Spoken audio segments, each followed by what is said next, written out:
One night we were telling ghost stories. That was very funny. We really scared each other very quickly. It all came to a head very quickly. It didn't even last 20 minutes. We often freak ourselves out to the point where all the lights go on in the cottage before everybody goes to bed, or we decide that we have to stop talking and go to bed. Right at 12 o'clock, the CD started skipping.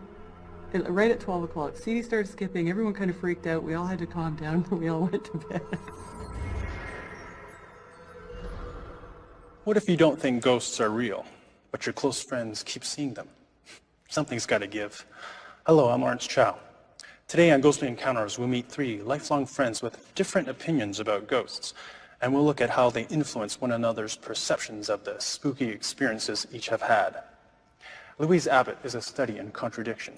She says she doesn't believe in ghosts, but she loves to scare herself silly with horror movies, and she is convinced that her friends Lisa Rain and Tina Dell have each come face to face with phantoms. Louise originally sent our researchers to Lisa and Tina. She said both had scary tales to tell, but they told us Louise has seen spirits too, if only she would acknowledge it.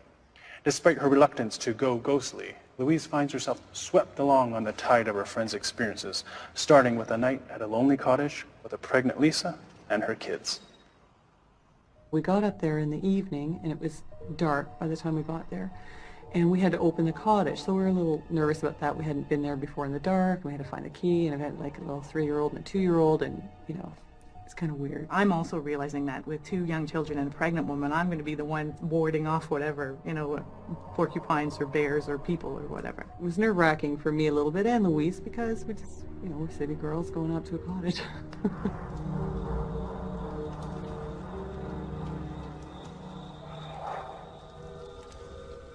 I start to read the story, and I'm reading, and my daughter pushes into me quite strongly. I was watching from the kitchen, and I saw this happen, and she's little, she's being pushed into her mother.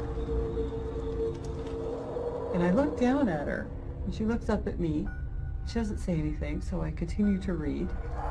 30 seconds later, she pushes really hard into me again. And I look down at her, and I said, "What are you doing?" And she said, "Someone's pushing me." So I leaned past her and I said, "Well, stop pushing her." Treating it like it's another child or whatever. As I'm reading, I look over at the kids' heads at Louise. Louise and I were like, "Oh God." We're both like, "Ooh." And both of us looked at each other across the room. Again, we didn't say anything because we don't want to alarm the children or anything. But she was truly, to me, and what Lisa was feeling, it looked like she was being shoved by something. It was just some entity trying to get our attention. I felt just a huge anxiety, and the fact that Lisa responded to it, I felt that she probably was feeling something a little more, so it was fear. For me, it was more fear than anything else. I was afraid. Here we go. That's what I thought. Oh, great. Here we go. So anyway, put the children to bed, and then I don't know what happened. We stayed up for a little while, and then I think I slept out on the couch. Yeah, I was saying we slept very close together. Yeah. I don't remember the exact sleeping arrangements. Right. It was close. Yeah, that's right. We were close together. Lisa is on the forefront of what is commonly known as the New Age movement. Our experts would call her a proactive practitioner in the spiritual world. Tina is more passive, but she still had frightening experiences that she can't explain. She doesn't feel as in control of those situations as Lisa seems to be, and that makes her react differently than her friend. One night, the women are at Louise's Northern Ontario camp, a place they've been going to for years. Tina's night goes from disquieting to terrifying, beginning at a local restaurant. As soon as I walked into that restaurant, I just felt I didn't know really what I was feeling, but it was odd, and I thought, oh, well, it's probably because I had left my daughter for the first time, and maybe I was just a little bit nervous about that. The lady leaned over and sort of, I think she was between Tina and somebody else, and she said, "There's ghosts. There's a ghost here that we see quite often in the restaurant." She went into this big spiel later about this woman that she sees in the restaurant. And as soon as she said the words, I thought, why did you say that? And all of a sudden, everything changed for me at that table. I just, I kind of felt the pins and needles in my back, and I thought, okay, well, just let it go. You're here for a good time and to relax. It was your first time away from home for a long time. And I remember walking into the bathroom saying, don't attach yourself, don't talk to me, don't show yourself. If it's true and it's haunted, please go away. And it was just too late.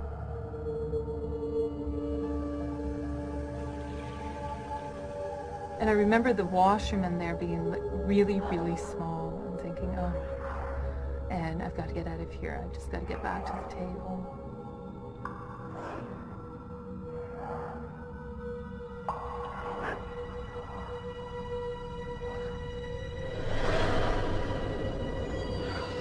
You know, when someone's following you too closely, when you're walking, you know that someone's following you too closely. That's what it feels like. And I just felt that elevator feeling, that there was someone behind me at all times throughout the whole dinner. And when we got back to the camp, it was just an uneasy feeling again, and the girls were kind of relaxing now and all that. And when I went to bed, I just was exhausted, and I thought, I just can't do this anymore. I went up to bed.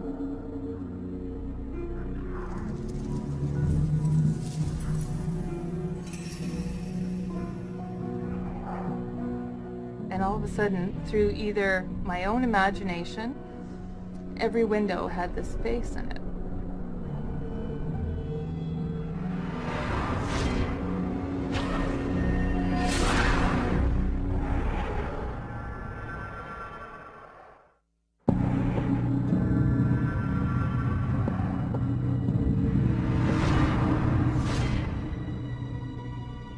She had shoulder-length, blunt cut, straight blonde hair with a straight bang. Not smiling, but not frowning, just a very solemn face. It wasn't seeing her in a individual window, it was seeing her in every window at the same time.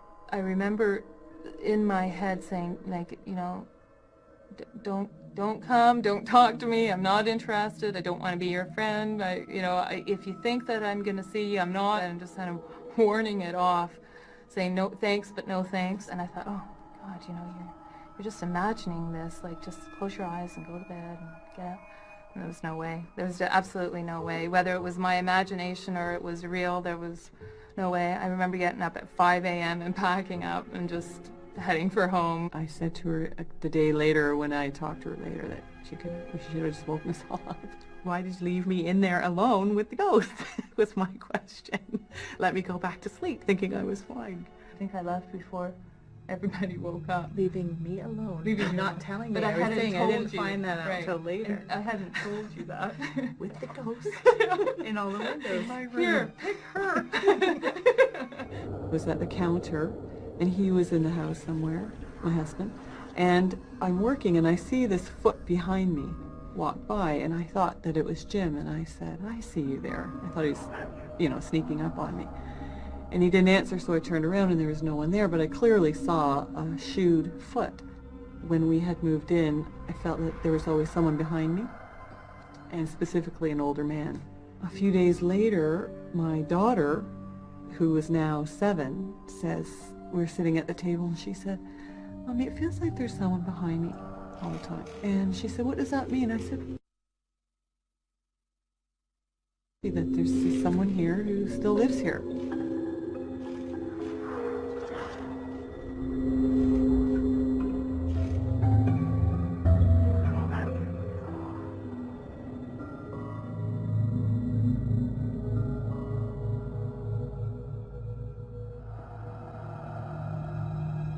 About 2 weeks after that, I'm again making dinner, and my husband wasn't home. The 2 older children, they come running down the stairs, white, afraid, yelling, there's a scarf hanging in the hallway.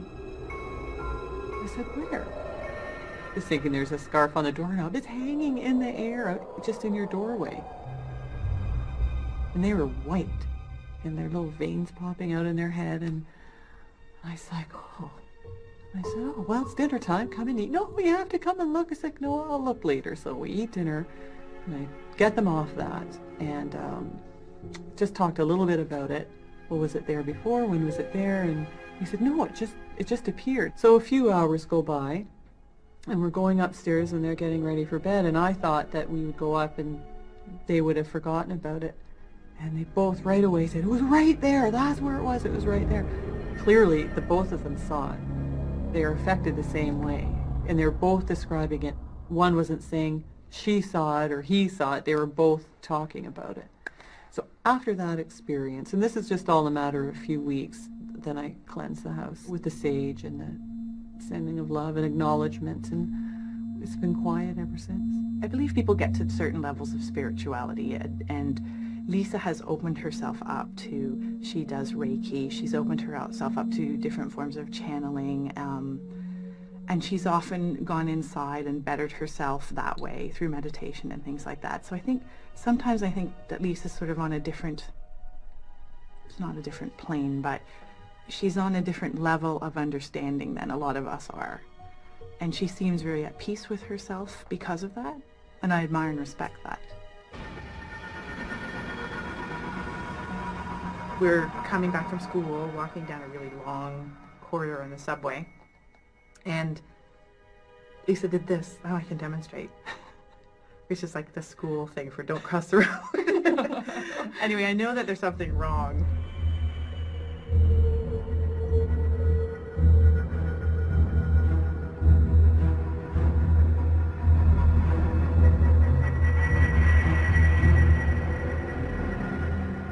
Anyway, she did that to me, and then she says, my head, I'm feeling very tingly.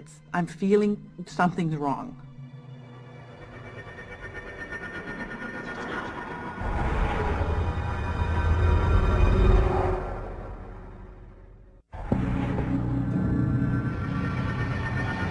There's nobody, there's nothing around us. Until we get to the base of the stairs and I look up, my instinct is to get up there and not sort of be stuck in the corridor. And she's going the other way. So I'm like, come, we'll go up. It's okay, it's okay.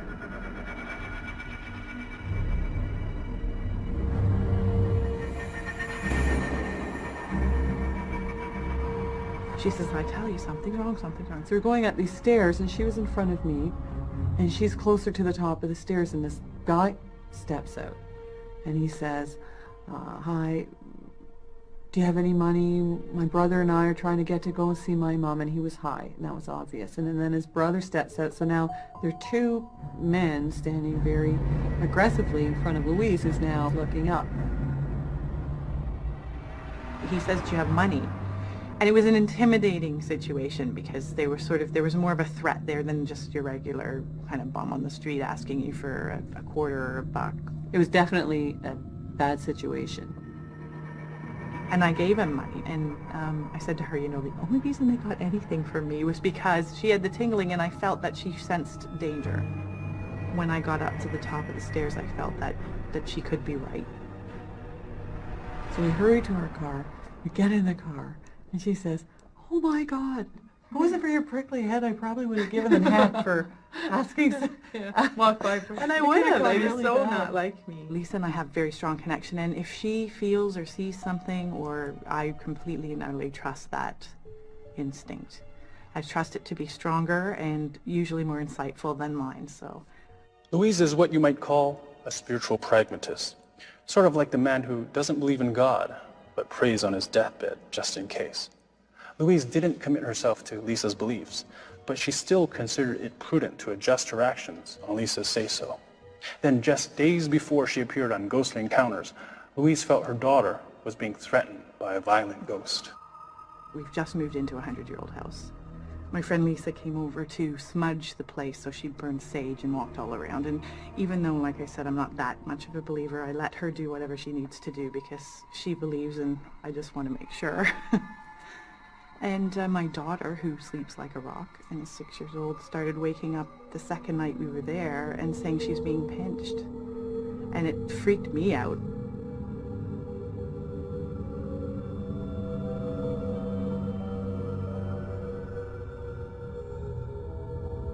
And I said to her, well, I think you must be dreaming. And she said, no, she's pinching me. She's pinching me. So then she said, come and sleep with me, Mommy. And I said, no, come in my room and sleep with me because I'm not staying in this room with you. And then the next night, she was sitting bolt upright in bed, and she called me, and she said she was being slapped, and it was hurting her.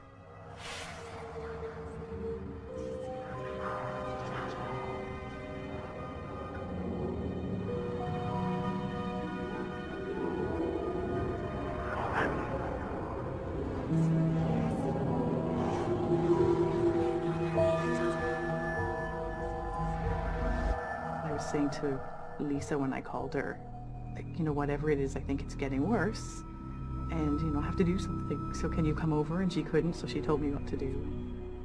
I did it. Some people who are very afraid of something, and something's happening and they're afraid. What you can do, and what I do, is I surround myself with light, and that's kind of like my shield. And mischievous entities or whatnot can't touch that. I was petrified because she said, you know, you have to call the spirit forth. And so I went into her room and closed my eyes tight.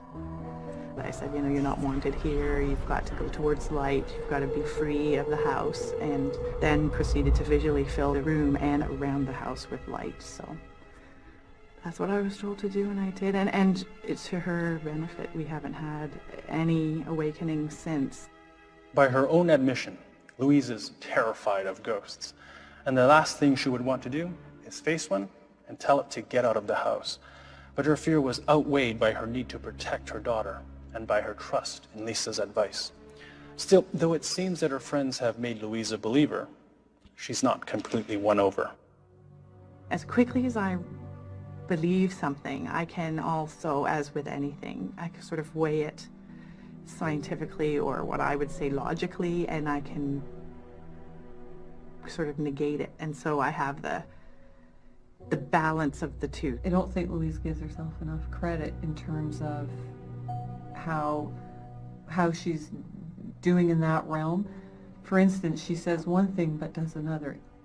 On one level, she will explain this away, but she's the one who brought us here. Lisa says I'm block it, like I stop, and I stop it myself, as opposed to inviting the happening to continue. I push it back. And so I guess if I stopped doing that and opened myself up to it, I might expand the experience and potentially enjoy it, but I don't know. More layers that you can peel off with certain fears and things. I think it just becomes, you become more open to spot it, to see it. Everybody has those experiences, and the more open you are to them, the more you can shed that mantle of fear and just choose to put on a different mantle of love and acceptance, and that just being part of the wonderful experience. I find that Tina and Lisa are often very accepting. You know, they see things and they accept it as a positive. Whereas me, with my horror movie background and addiction, if it's there to kill me. Like, that's why I suppose I'm a little afraid.